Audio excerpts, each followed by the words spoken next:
Hello and welcome to this month's Side Alpha Leadership. I'm your host, David Polikoff. In the studio or via the interwebs, I have Stephanie White. I believe it's your second time being on the show, maybe a third time, I don't remember. But I've had you on here before. Really good stuff we talked about. I believe we talked about how much we both hate HR and what they do to the That fire was in service. there. Right. So we're gonna talk a little bit about some good stuff in the fire service. So before we go any further, Stephanie, welcome to the show, and introduce my dozens of fans that watch the show, and tell them a little bit about yourself. Thank you, Dave. Think it's more than a dozen. Stephanie White. I've got 21 years in fire service, 19 of which border you in Fairfax County. I am the managing editor for Firefighter Nation, which is fire engineering's little baby sibling that's going to be coming up hopefully this end of August, ready to launch. And yeah, this is the third time on, so thank you. I'm looking forward to having an upbeat conversation today. Yeah, Seeing in as how today's everything in environment, the world is, yeah. absolutely, it's important to have some upbeat because I mean, at the end of the day, I don't care what anybody says. The fire service is the best job in the world. Um, I tell my kids all the time. I said, pick a job you do for free, and if you would do it for free and you get paid for it, you'll never feel like you're working a day in your life. So I mean, we've got volunteers out there that do this for 25, 30 years without getting a paycheck. So I'm one of them, but truly the best job in the world. But yeah, there's a lot of crap going on in the world, so I just want to kind of keep it upbeat and talk about health of the shift, health of the firefighters, officers, some ways we can make life more enjoyable in the fire service instead of always pointing at the bad and just in things in general.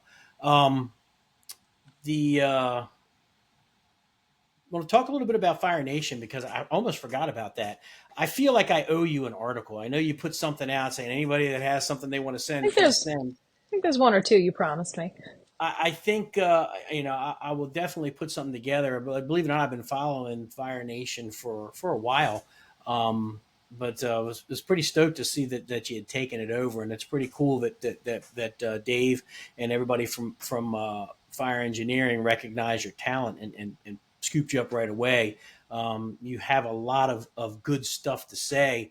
And the cool things about it, like on LinkedIn and things like that, when you put something up there, it's not just one or two sentences; it's a long 4 or 5 paragraphs. But it's good stuff to read. It's kind of it makes me think. It's like hey, I could probably do a show about that. Let me dig into that a little bit more. You and I have talked a lot offline. You've introduced me to some people, especially the guys out in Colorado that are not Colorado, but Boca Raton, Florida, that are doing this CBD stuff. And I talked to him briefly about a month or so ago. I sent him a message and just said that, hey, your particular product was endorsed through our safety office when we put out our safety message in Frederick, and that what he's doing is good stuff. And I've talked to people that are actually are using the product, and they say that they're getting results. Their anxiety levels coming down. The sleep is improving, which is important because our job's a mess, especially if you're Hmm. working at a busy station. Um, so kudos to him, and I'm going to have him on the show just to really let him expand his audience and talk a lot about what he's done. But I think you and I talked about that a long time ago, and I didn't know anything about it, and you had put his name in my ear, and just so happened down Firefighters Row in FDIC he was there, and I just said, hey, you and I talked online, and we probably talked for 40 minutes or so, and then we ended up hooking up at a restaurant, and we just kind of talked for a little bit longer. So it was good stuff. So I appreciate that, and he'll be on the show here soon once I get the rest of my shit together. But He's a wellspring of knowledge. he is, and a lot of stuff I don't know about. I know people are petrified of using CBD products because they're not screened, and they end up getting popped with THC in their system. Swear up and down they've never touched anything, but we don't have the means to test for what it is and all that. I think talking off the cuff, I think they're going to declassify marijuana to probably like a Schedule 3 type thing, and then there's going to be a lot of questions that are going to arise of how do we Right. treat this now. um, the full funny thing is, I know like MIMS and here in Maryland with your EMT licenses and all that. If if you do something and you get brought up on a Q&A issue and you ended up testing somehow or another, you tested positive with THC in your system, you lose your license, to be an EMT. And if you're a career person, you'll lose your job. So there's a lot of fear with that. And I feel that it's starting to relax a little bit, because there are times when we do physicals for career and volunteers, and when they come back with they failed their drug screening, um, we report that to MIMS. We were, whether they are or not anymore, I don't know, but they're basically just saying, like, when you tested them, was it in relation to them performing patient care, or were they on a call? And the answer is no. And says to them, we don't want to know about it.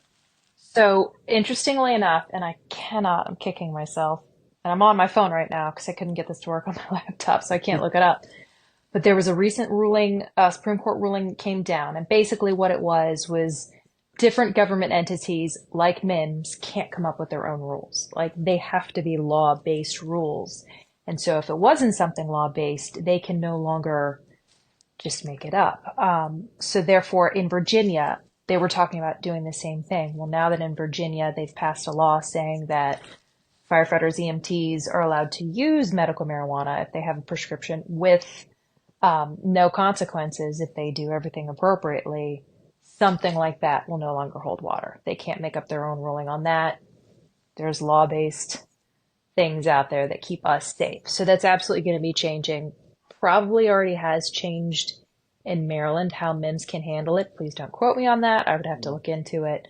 But a lot of stuff is changing fast, even before we change schedules. So that's going to be really fascinating to see. Just to backtrack a little, you were talking about John Bott from Rescue One CBD. John is so dedicated to helping people that actually 2 FDICs ago, so probably I think 2022, he had his product test, which is just a tiny, tiny hair of THC, not a whole lot, and he threw away a couple $1,000s worth of product. Showed up at FDIC with no product and just stood there with nothing on the shelf, but answered people's questions. That's how dedicated he is to making sure that his product is completely firefighter safe, which is absolutely rare to see somebody with ethics like that and so devoted to our health. So he's definitely somebody worth checking out. Yeah, But and he yeah, even told me that the marijuana laws in Boca Raton are like so strict that at one hmm time you're fired. You don't even get a chance. You don't get to go into a program or anything like that. Where I know where we are, you get caught, you go into a program, you just complete the program, and then you move forward with your life. So what he's doing, is he has to be exact, right. and he is. And it's funny because I did buy some and I bought it home for my wife. She's not in the fire department, and it was funny. She opened it up and she was looking at it, and she says it comes with a pee test. So she thought that was pretty funny. But I said that's how dedicated he is. Just talking with him, to make sure that what he's offering is 100% help, and without the stigma or the fear of losing your job. And I have friends of mine that are on medical marijuana gummies and things like that, and they tell me it's changed my life, from the anxiety and the insomnia and things like that, to the point where it's mellowed them, it's regulated them out a little bit to the point where they can function. And so there's so much that we don't know when it comes to this stuff, and the only way that we're going to get better is to educate ourselves about it.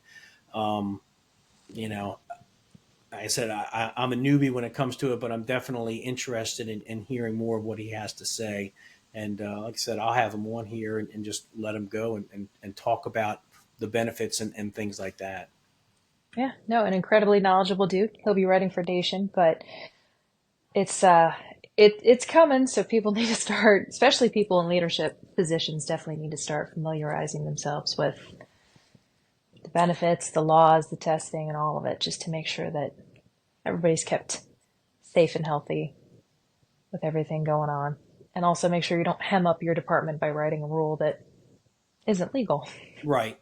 I think the test is not out there. I mean, it's only a matter of time for a pharmaceutical company that's going to be able to develop a test to say how long it's been in your system, the amount that's been in your system, things like that. You know, almost like a breathalyzer test. Hmm. Um, you know, right now where it stands is that you could have smoked marijuana 20 days This ago week, last week, yeah. and it's still in your system.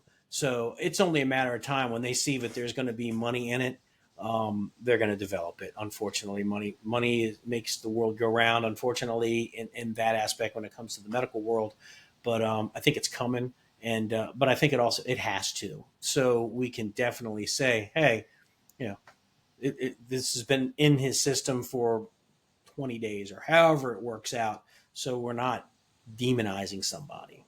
Well, what scares me is the studies that were done in terms of can people actually get a secondhand high from hotboxing themselves? They decided yes, but it's got to be, I think it was something like 4 hours. Well, those were done on the old strains of THC. The stuff that is coming out now, the hybrids, the potency, I swear to God, when I am running calls and it's the fifth house that day that, there's a haze when you enter the door, I guarantee if you pulled one of my hair strands, it would be a positive test. So it's also important that we protect people who aren't using who might pop positive because we haven't done any secondhand tests since then, and that's a big deal.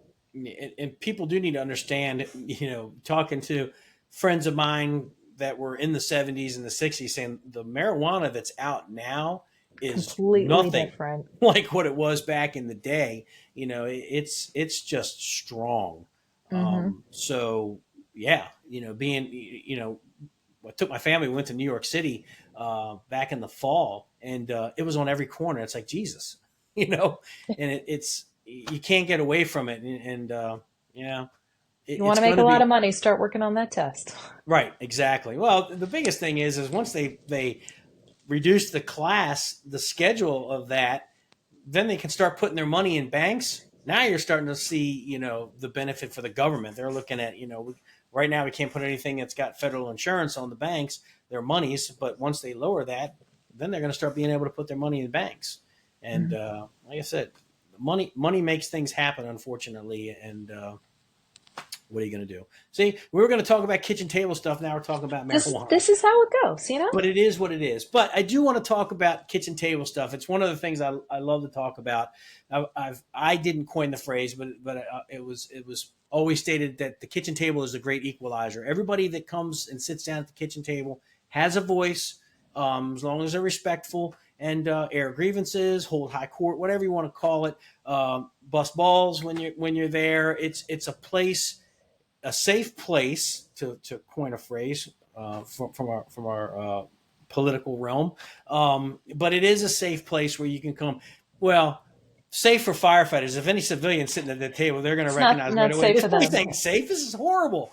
But it's the way we operate, which is why back to one of our other episodes, we don't the HR that they have in the government is not HR for the fire service. But anyway, it is a safe place where you can come and air your grievances and be told if you're right or if you're wrong, or spark a really good conversation about things, and you'll see that how they just kind of snowball into you're talking about one thing and it just leads into other things, and minus the alcohol, you can end up solving most of the problems in the fire service if they would just listen to you.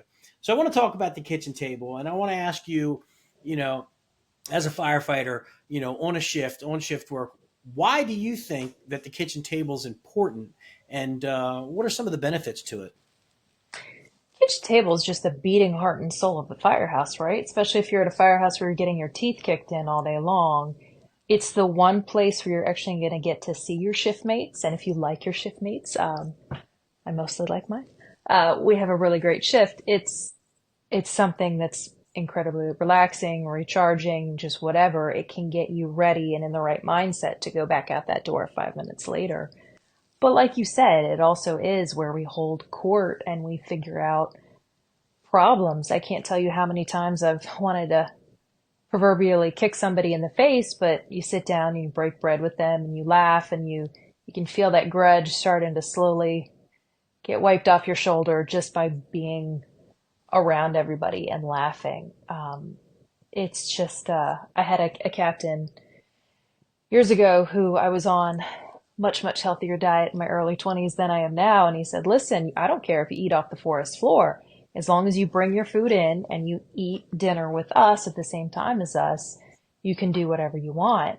And it's crazy to see how over the past decade or so, we've started to chip away at the kitchen table, not for malicious reasons, but because everybody's on a keto, CrossFit, whatever the diet du jour of firefighters is.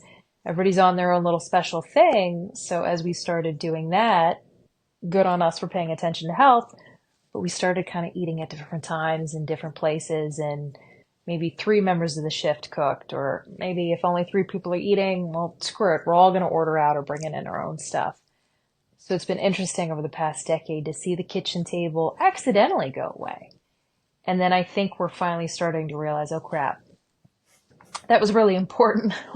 Let's bring that back. Let's cook together again, or let me sit down and eat with you if I bring my own food.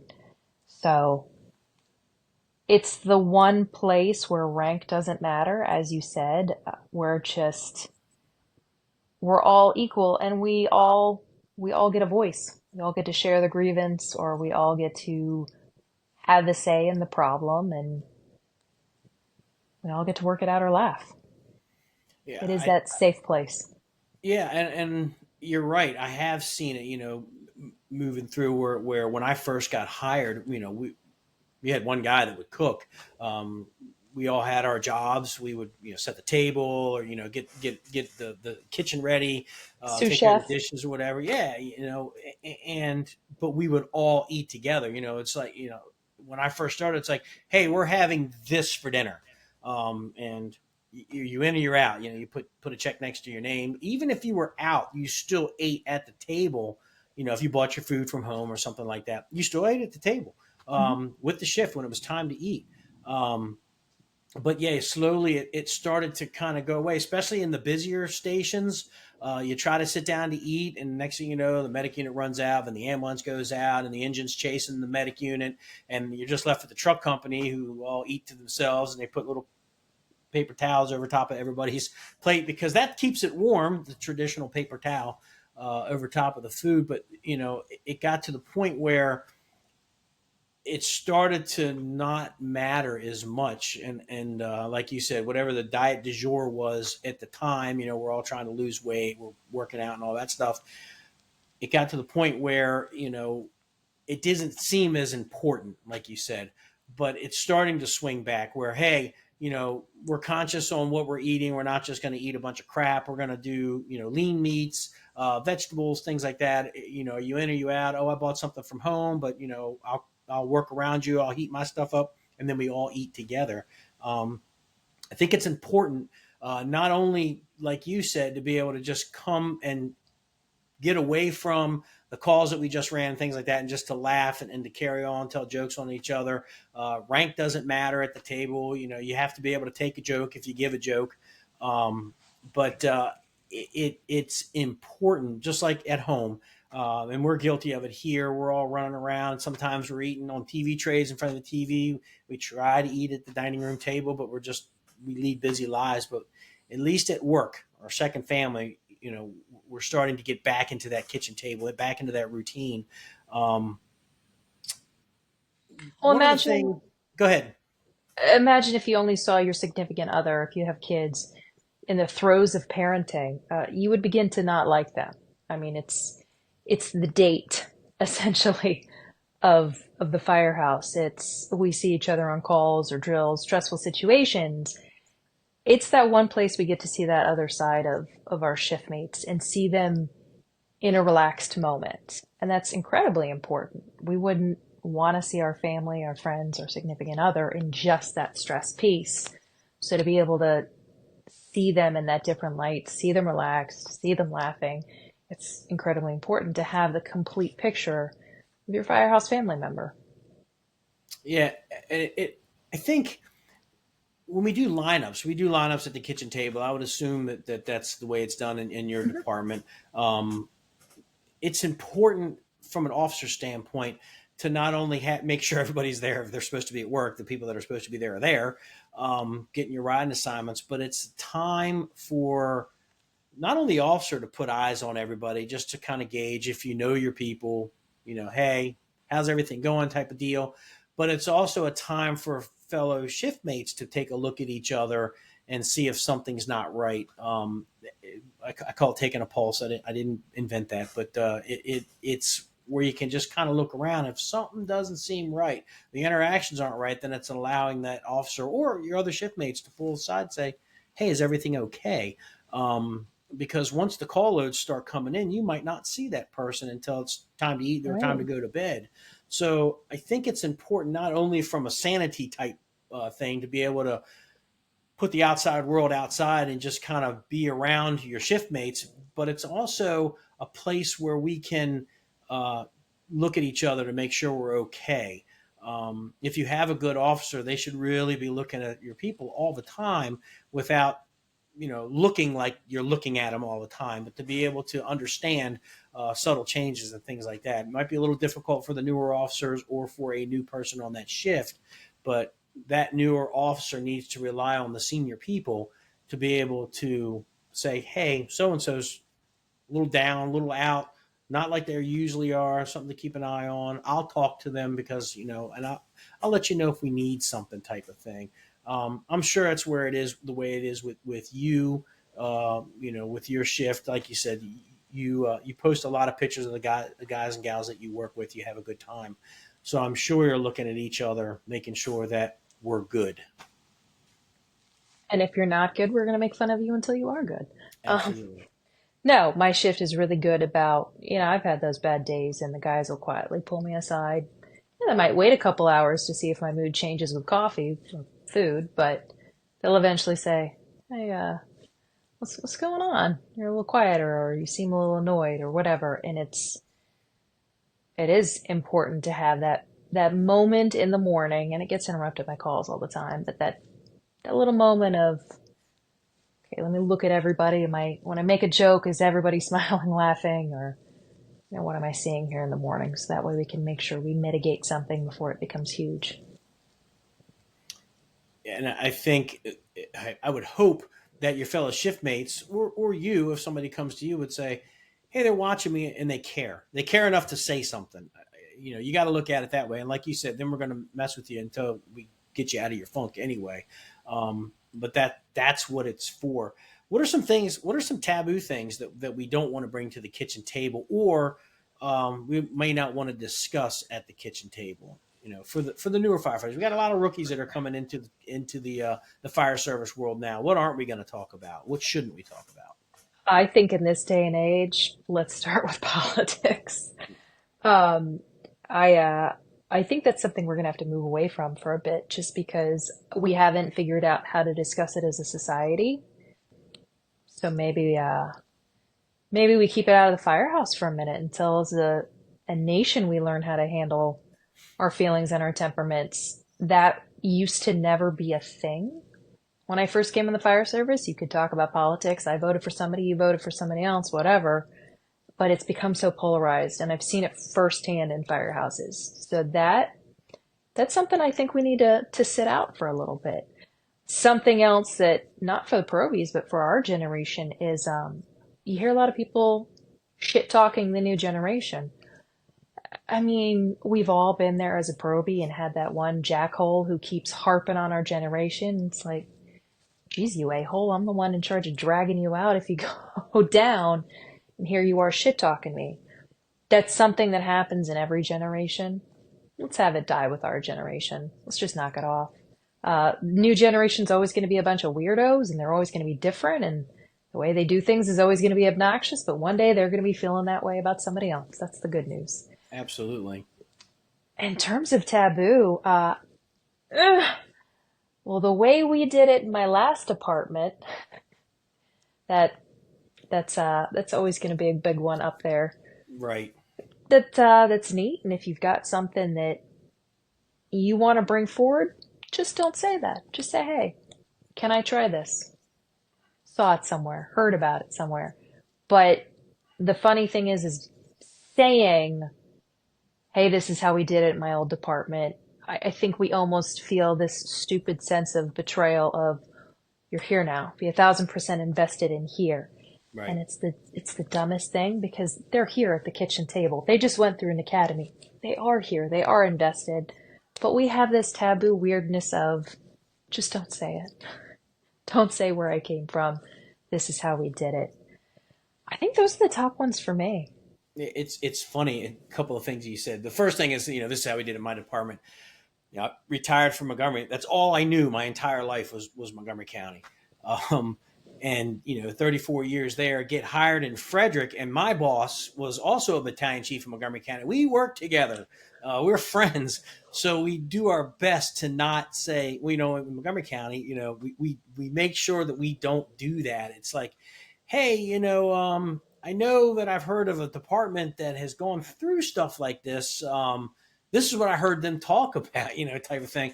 Most of them get it and they laugh. They know where we're coming from. We bring that knowledge, but you're right. You know, you be invested in where you are. And like you said, you just come from a 28-week recruit class, getting your ass kicked every single day.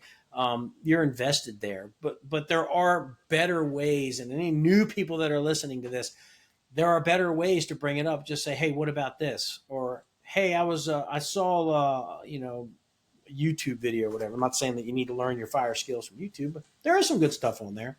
What do you think about this? Or, hey, what do you think about that? And then let that percolate, as opposed to, like you said, hey, in my department or in my volunteer company, we do it this way. It automatically starts on a negative. But you're right. There's not a lot that's taboo at the kitchen table.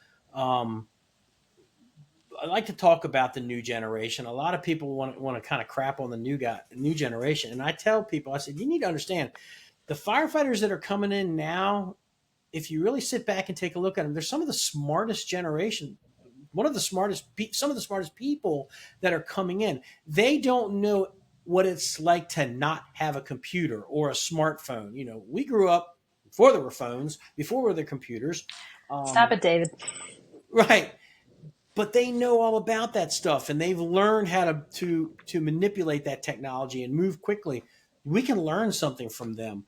um, they're coming, remember, they chose to be in this profession also. And one of the other things I tell people is, just because they're not as gung-ho about the job as you are doesn't make them any less of a firefighter. Maybe they can turn it off after their 24-hour shift. They go home and they're not eating and breathing the fire service. That's fine, as long as when they come to work they're 100%. We need to make sure that we're not crapping on the new people coming in, because that's going to say, you know what, maybe I don't want to be here. If they don't like me, maybe I'll go somewhere else. And it's no surprise that our numbers are down in the Washington metropolitan area of getting people to come to this job. So something I've noticed probably within the past year that has really shocked me just by starting to do more with departments outside of my own is I actually think we're really wrong about this new generation in a lot of ways. I think they are going to be the most unique generation that's come around in a long time. And I think they're going to bring the fire back to the fire service. And what I mean by that is I feel like we went through this time in the fire service, and maybe it's just our little area of the world where we really got neutered, where safety became the main big thing. We had a culture of over safety. Um, Tactics became defensive instead of offensive. And then HR came in and people were afraid to make jokes. And it's just, I think we had all these crushing outside, can't talk, need coffee, outside influences all at once that really just hampered down what it meant to be a fireman and really kind of kicked the crap out of our passion. And I think our generation think that was done because other generations made some mistakes, no offense to them. And I think my generation really, really, really took the brunt of that. And I think at a certain point, my generation really started to fight back, but we didn't get to see the fruits of those labors. I think this young new generation coming in is getting to see the fruits of those labors. and they're coming into an environment where screw the culture of over safety. Let's be firemen again. Let's have fun at the kitchen table. And I don't know if it's just a facade that I'm seeing on social media, because as we know, social media can say whatever it wants and it doesn't need to be true. But I'm seeing all these young podcasters and young adults making videos and having pages and doing all these different things. And they have this spark that I haven't seen in quite a long time. So I think the work of our generation has really paid off and just paved this wave, this road for them to come through and just be firemen again, which we haven't gotten to see in a lot of departments in a long time. We were just so neutered in so many ways. So I think make all the new generation jokes we want, and I will, because dear Lord, they're strange in many ways, but they're going to be bringing a passion back that I think has been kicked out of all of us a long time ago. And I'm so excited to see that. I am so excited to see where they take this fire service, because I think they're going to be taking it a much better place than it has culturally been in a while. And tacking on to what you said, I tell the younger, well, I'm gonna call them younger, they're 20s and 30s and whatnot, younger than I am, but I tell them that, when the older generation that's sitting at the table telling a story, listen to the story, listen to what they have to say, listen to what it was like back in the 80s, when we were fighting fire and things like that. I mean, the fires were declining, but how we approached the job and the passion and that, listen to those stories, and then it's up to us to pass that old mantle, skip over the middle, and give it to the new people and say, hey, you can still be relatively safe on the fire ground because we have the best tools, we have the best gear, we have the best training, and we can still go in and put the fire out because that's what we're supposed to do. Mhm. We are able to get further into buildings that are on fire with the tools and equipment that we have. It's not a standing around in the front yard throwing water onto a fire. I used to tell my guys, I said, I will punch you in the mouth if you say you're doing a transitional attack. You know, throw water on the fire and then go inside and put it out. And that's it. That's the end of it. Um, but it's it's up to us to tell the newer people coming in, hey, it's okay to be aggressive. Aggressive is not a dirty word. You can be aggressive, but have situational awareness where you're not going to just throw the rules out and go in with no SCBA on, or the entire front of the building's on fire and you're just going to walk in with your gear without a hose line. We have a smart way of fighting fire. We're trained. Like I said, we have the best training in the country, in the world, of the way we approach fire. Nobody else fights fire like we do in America. But we need to get back to our roots, and we need to make sure that we took an oath to protect lives and property. Do we go in with reckless abandonment? No. But we go in with the situational awareness to do the job. And in order to do the job, that means sometimes we got to go to work, we got to get dirty, we got to get into where the fire is, or we got to get into the seat of the emergency and take care of it. And when I first started, uh, we would lose our mind if we got beat into our first due area. As a matter of fact, it was a flat out just balls to the wall race of getting to somebody else's first due area. We used to have business cards. I'd leave them on the windshield. If we smoked them in their first due area, they got a business card from us telling us, hey, one engine just smoked you in your area, type of deal. Never had fist fights in the yard, but it was a pride thing, and pride is not bad. But it was our job to put the fire out. Somebody puts a nozzle down, that nozzle is being picked up by somebody else.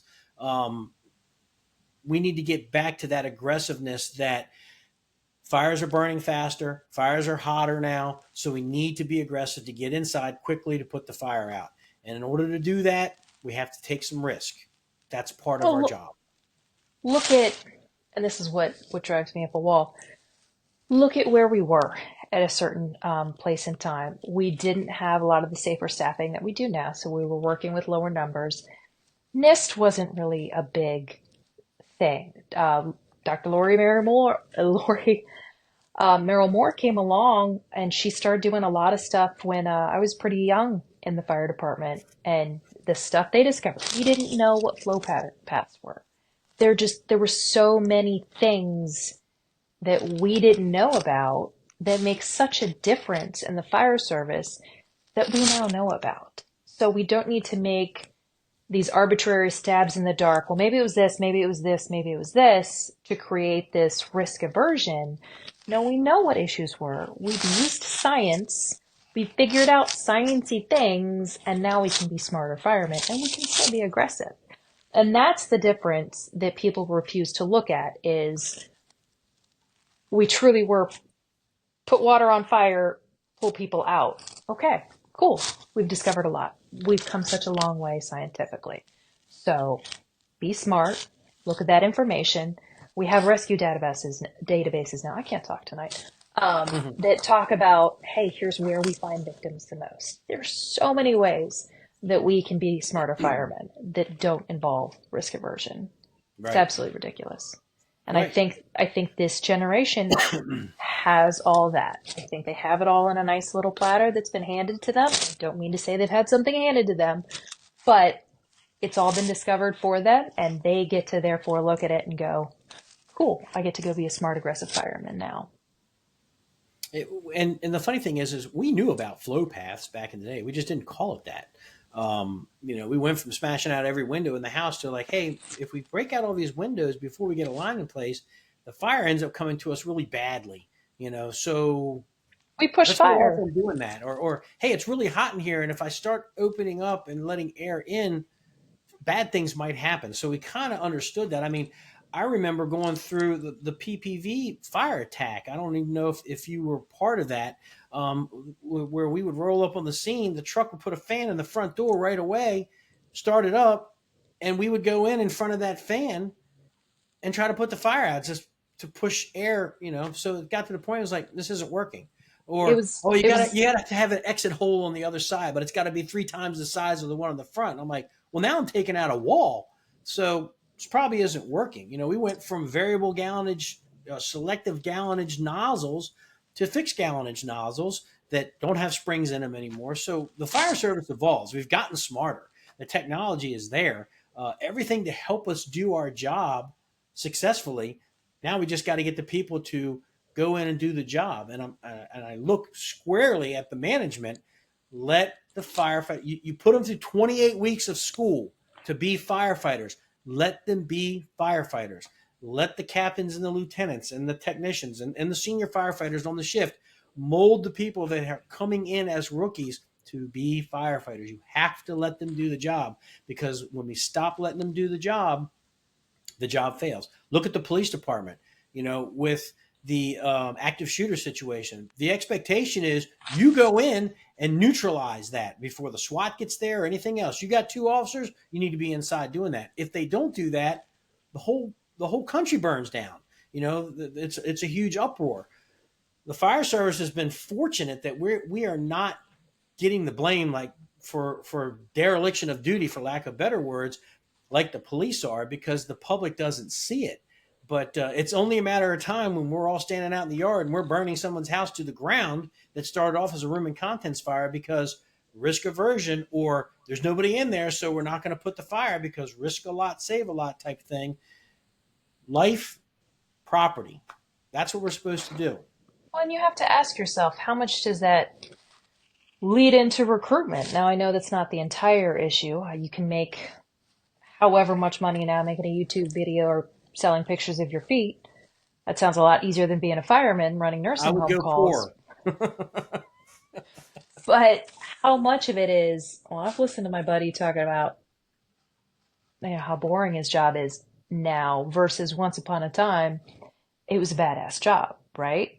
We didn't take this job because maybe some of us did, because we thought we were going to be a badass, but we thought we were going to do some pretty cool freaking things when we came on board.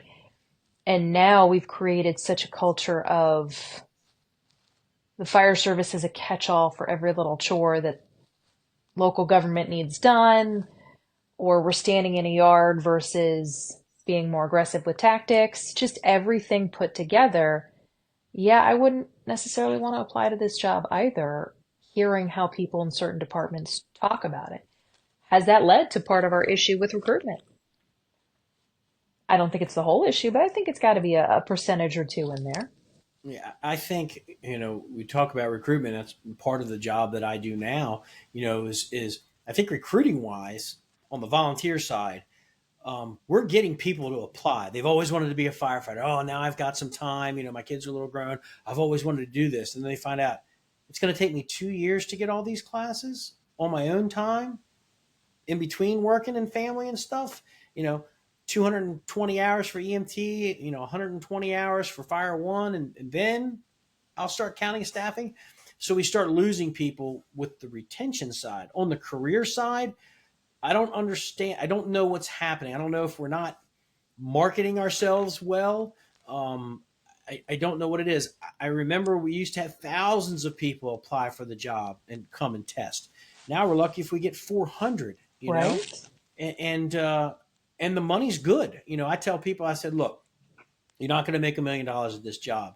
I said, but the work that we do versus the amount of money that we get paid, we're doing okay. Do we go to fires every day? No. Would we like to? Absolutely. But we're not going to fires every day, but we're always learning something. So when you get on the job as an 18-year-old fresh out of high school or a GED, and you're making almost $58,000 a year while your buddies are going to college and they're coming out hoping that they're going to make 40, and by the time they get out of their 4-year career, you're making 80. You know, you can provide for your family, you can have a good life. Oh, and by the way, if you're a type A personality, you've got the adrenaline rush, and You're going to have some fun. I don't know how we start attracting people back to the job. Um, it's I don't know what the answer is, but I know in Montgomery, in Frederick, in Fairfax, or in Northern Virginia, the numbers are down. You're not getting the people to test, and I don't know how we do that. I see we start recruiting from it went from Maryland, and now we're kind of into Pennsylvania and Delaware, and now we're in Jersey. Trying to get people to come down here, and like I said, I don't know what the answer is, but I tell people, hey, hands down, best job in the world. It's if you like the adrenaline minus you're not getting shot at, you're not chasing down terrorists, you're not jumping out of planes or anything like that, but the adrenaline is there with the calls. Every call is different. It's like a new thing every day. You're not sitting behind a desk, and you're hanging out with people that are like-minded, that want to do the same thing. I mean, that's a rarity. But I don't know Well, what the answer is. I think also part of it is culture, right? You got hired on as a fireman because you wanted to be a fireman. And I think chiefs of old, never been a chief, so I'm literally talking out of my ass on this one, just based off of perception and things I've seen. A chief of old retired a chief and wanted to be a chief and wanted to be a fireman, and that was it. And I think something culturally opened up as you got higher in the ranks to where you could go on and you could be something different. You could be something bigger. And I think it started to create a toxic culture within the fire service and fire departments. And I think that's a little bit of it as well, is that's when we started to change to business organizations, right? We went away from the fire service model and we became a business organization. Mhm. And we smothered a lot of culture. And I think that's something that these newer generations see as well. Is, I'm sorry, I thought I was going to come work in a firehouse. That's what you recruited me and promised me I was going to be a badass, and I thought I would be. And here I'm feeling like I might as well be wearing a suit and sitting behind a desk. I think that that's something that deserves to be looked at. And how do we fix that? How do we go back to it's not working. It's not. We are not a business organization. We are a fire department. How do we culturally go back to that, right? We've already said the newer generation is, they're looking pretty aggressive, and they're looking solid in a lot of ways from what I'm seeing in different places. Okay, well, we know what's going on with the young ones. How do we bring the old heads back to the middle? Hopefully they're retiring out, and I'll probably get a lot of flack for saying this, but I never agree with the customer service model. I don't view the people that when they call 911 as customers. I view them at what they deserve is a well trained group of men and women showing up to take care of their emergency, whatever it is. I recognize that whatever's going on is probably the worst thing that's ever happened to them at that moment. Whether I think it's trivial or not is irrelevant. But I never view them as customers. And I'm not going to treat them as customers. I'm going to treat them as people that need help, and we're there to do that. Whether their place is on fire, or their loved one's having a heart attack, or they're locked out of their house, whatever. But I never subscribe to the customer service model. And people can beat me up for that all they want, but that's No, not who I you're see we are. We are not a customer service delivery organization. We are a group of people that all else fails and you don't know what the hell else to do, you call 911 and we come fix it. That's our job. well, And here's the whatever the thing. issue is. With the customer service delivery model, we taught our people that they have to walk on a certain amount of eggshells versus this is the citizen that has requested our help. We are bringing our polite attitudes. We are bringing our professionalism. We are bringing our knowledge base to the situation, but you are not a customer. You are someone who has requested our special services. And we're going to deliver that with a kindness and politeness, but I am not going to deliver it with a nervousness if you're a jackass that, well, I have to be careful because this is the customer and the customer is always right. And that's a fear and a stress level that we put into people that's absolutely ridiculous. No, I think that's part of it. I think that was that whole shift from, you know, dirty faced firefighter, dirty gear, whatever, to we need to make sure that we're in the proper uniform. I understand the uniforms are important, but it's not the end all be all. And I've always said, if you're harping on uniforms, everything else in the fire service is awesome. But um, somebody calls 911, they're there for us to fix their problem. They're not there for us to serve them tea and tuck them in bed. But we're there to take care of whatever crisis is happening at that moment. Like I said, I've never subscribed to the customer service model, and I never held my people to that. All I said is be nice, you know, treat them like they're a family member, because we don't need that hassle of them being upset. But at the end of the day, what they're going through is horrible to them. So be nice. That's free. It doesn't cost anything to be nice. Even if you're running your third or fourth medical call after midnight, be nice. We decided to take this job. But as far as customer service, no. We need to get back to bells go off, we get on the fire engine, we get on the scene as fast as possible, safely. We don't want to wreck our fire engines, but we get on the scene as quickly as possible, and we do our job that we were trained to do. Um, and the public is happy for that. I tell people when I teach command class, I said, here's the deal.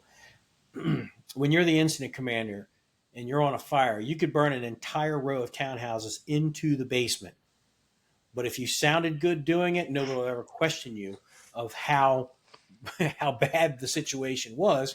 Um, they're just going to look at it as, hey, you did everything you could. They'll even thank us for being there. We really appreciate what you did, and thank you, and it's those little things. And see, we've gone 48 minutes and we're talking customer service delivery model and whatnot. But I think that's important. It is important because the culture of the fire service needs to shift back to the 70s and 80s, minus the misogyny and treating people like shit that are on your shift. We are a family, and but we need to go back to the culture of firefighting, of doing the job, of being the medic that arrives on the scene and can assess the situation right now and pull some shit out of their ass and save somebody. I worked with medics that they were unbelievable with the things that they did. They were all business when they got there. Same thing with firefighters. It was all business. We get on the scene. We're moving quickly to the building. We need to get back to that 70s and 80s mentality culture of firefighting with the new equipment that we have out there now and the new recruits that are coming in. Let them know this is the way it was, and we're trying to get back to that. You had 28 weeks of being a badass at Training Academy. We're going to continue with that. well, and we said, with everything going on in the world, that we're gonna have a positive podcast here. I think from start to finish, we did some reminiscing of, hey, here's how it used to be, and the negative side of it.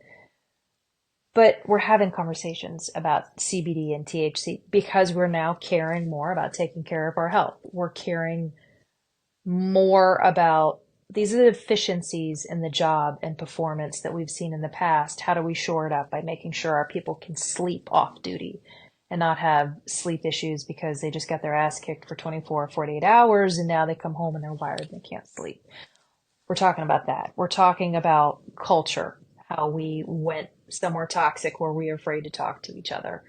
We're talking about how science has come in and given us a whole different view on aggressive tactics. And I really think all the pieces of the puzzle are there. And I think it's up to us to empower this new generation and say, here is all the wrong we have seen in our careers. Here is what has slowly strangled the fire service so far. Take this baton and run with it because so many lessons have been learned over the past 20 years of the fire service. So many in every single category. And I think all the answers to the problems are here. I think we have all the answers for once in our life. We just need a generation to step up and undo everything we did, essentially, that we did wrong. And to take those tactics, to take that science, to take those cultural issues, to take that kitchen table and just sprint, recreate a new and a better fire service. And I think that that possibility and that chance is there if we guide it correctly and if we encourage it correctly. Yeah, some of the things that I see um, some of these firefighters are doing on social media, on Instagram, and things like that. They'll have a picture of a house fire and say, "What would you do in this situation?" And I think those are good discussion points. You'll have some people say, "Oh, I would pull a line, I pull 2.5, and I'd hit it from the outside." And you hear somebody say, "Well, I'd probably knock it down, and then I'd go inside."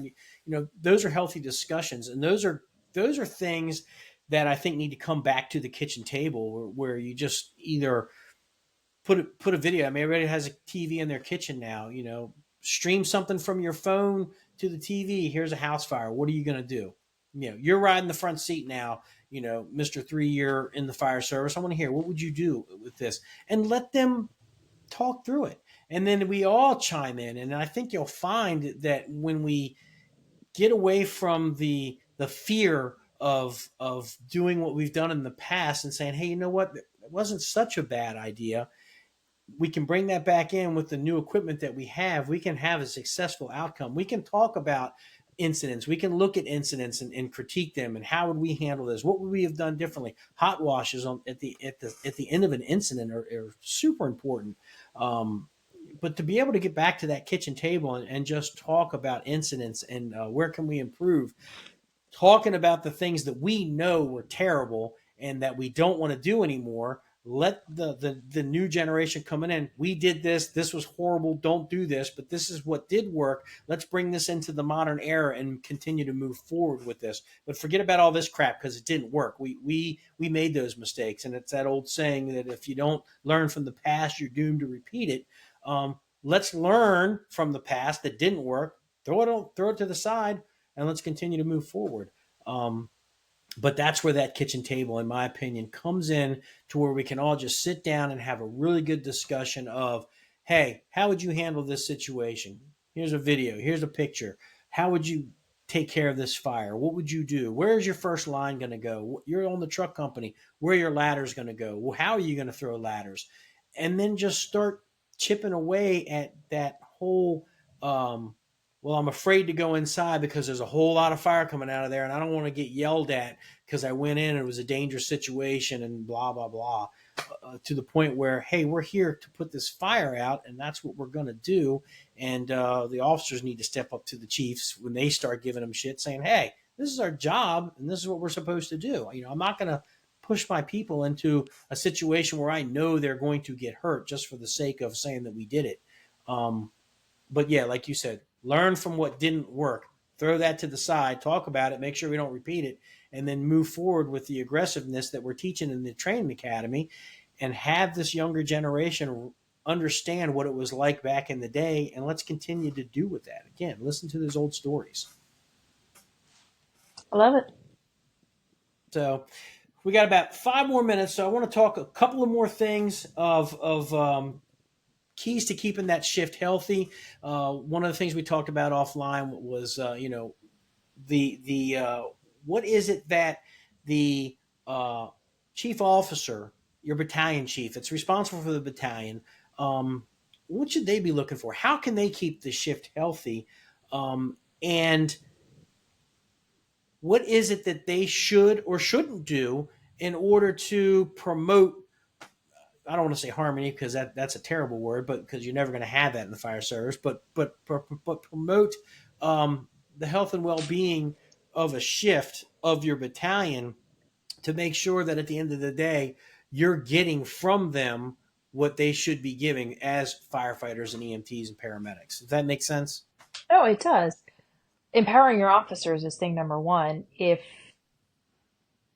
especially in this diverse fire service world, if you see your officers are timid to approach certain subjects or to talk to their shift in certain ways, let them know you have their back. As long as they're doing everything appropriately, no, it is your job as an officer to ensure the shift is cohesive, and I'm making sure you know that in this new world. If you see problematic behavior, as long as you address it correctly, I'm going to have your back that you're addressing that problematic behavior. So often I think officers feel that their chiefs are just trying to get to the next rank, so they're not going to have their back, and that's absolutely horrifying to hear and see. That's step number one, is making sure that if there's a problem in your firehouse, your officers feel that they have the safety to address it correctly. Keep an eye on your battalion. Listen, if you see your battalion having their ass absolutely handed to them all week long, and you've got this huge training the next day on a 100-degree day, maybe for safety reasons, you switch up the training. Hey guys, we're going to be doing something in a bay in one of the firehouses or in your own firehouses. We're not going to be doing the big hubbub that we had planned. Pay attention to the health of your people. You shouldn't individually be at a kitchen table solving the problems of those people. That's station level stuff. It's your job to ensure from that 1,000-foot view, because you're not running as many calls. You're not necessarily getting up as many times at night. It's your job to monitor that, to monitor the health of how things are going and who's getting their ass kicked and who needs a break. And who maybe isn't talking to each other on the big calls, or maybe saw some pretty poor communication over here. Maybe I should ask that captain or lieutenant, hey, how's everything in the firehouse? And give them some tips and tools to work with so that they feel they have the ability to go problem solve in their firehouse. Sage advice, and it's good to hear that coming from the rank and file when sometimes chief officers kind of forget where they came from, and they kind of, like you said, we're not running as many calls as you guys are. So one of the things that I always prided myself on, if I walked into a firehouse at 3 o'clock in the afternoon as a battalion chief, and everybody's in their PT clothes or whatever, my assumption is there's a reason, and that captain's on it, and there's a reason that they're in their PT clothes. I don't know what they just did, but I'm not going to sit there and pull the captain aside and say, "What the fuck's going on here?" I trust them that whatever the reason is, it's a good reason. And are they running calls? Are they getting out? Are they getting response checked or anything like that? If the answer is no, and they're doing their job, leave them be. Come in, have a conversation, everything good, anything that you need, and just kind of BS with the people a little bit, and then move on. But you can't. And we've all known these officers that are looking for the next rank. Um, and to say like, look, I was a hard ass, and look what I did. I took care of all these problems, and now I want to move forward. But at the end of the day, it's do those people want to work for and with you? Um, you know, Remember, if you were in a busy house, it was busy at one time. So cut your people some slack, um, and talk to the officers. And if they're performing, then great. My guys, when I was a battalion chief, they made me look good because they did the job well.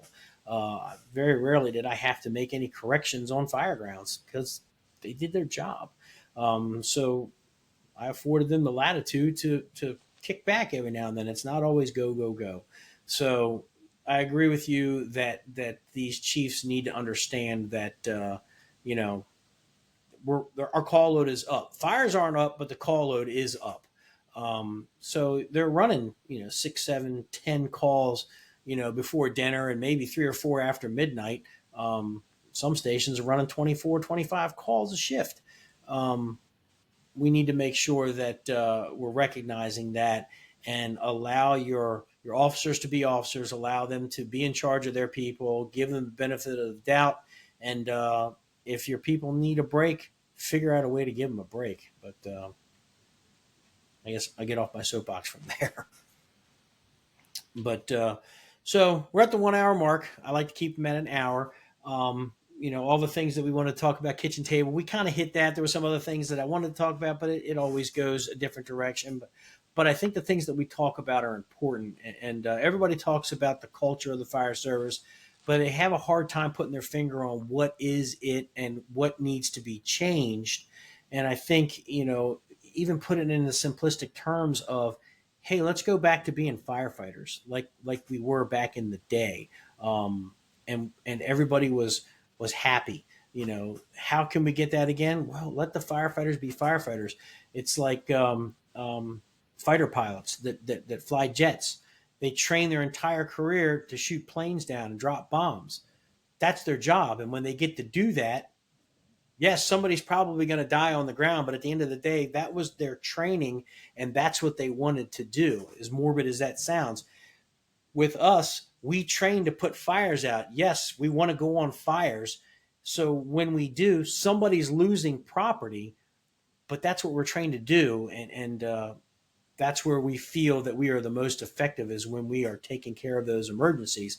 And I think if we bring that culture back of getting on the rigs and going out the door and hoping that we catch fire. Well, you say it all the time, man, I hope we get a fire. Now, as a chief, I always say, if there is a fire, I'd like to be on it, as opposed to, man, I hope we burn someone's house up today. But in the back of our mind, that's what we train to do, and that's where we feel that our training comes to the pinnacle of how we handle emergencies, is running that fire, or as a paramedic, running that cardiac arrest and getting ROSC.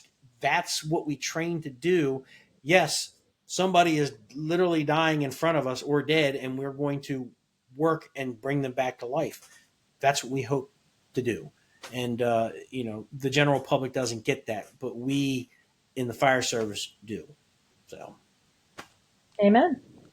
so again, Stephanie, thank you for being on here. I know you're busy. And I look forward to how you're going to elevate Fire Nation. It's a really good side publication. There's a lot of really good articles that are on that, and I tell people that this is the place where, if you have something on your mind, you've never written an article before, submit it, get it printed on the web. You hone your writing skills, and next thing you know, you're going to be writing for Fire Engineering Magazine, and then teaching at FDIC. But I think that people need to make sure that they're sending you content, so you have so much work to do that you're flooded That I with won't have time to be on your show, is that what you're saying? right, but you'll be able to put out some really good products, because the generation now, they're looking at stuff on the internet. I still get a magazine. I'm old.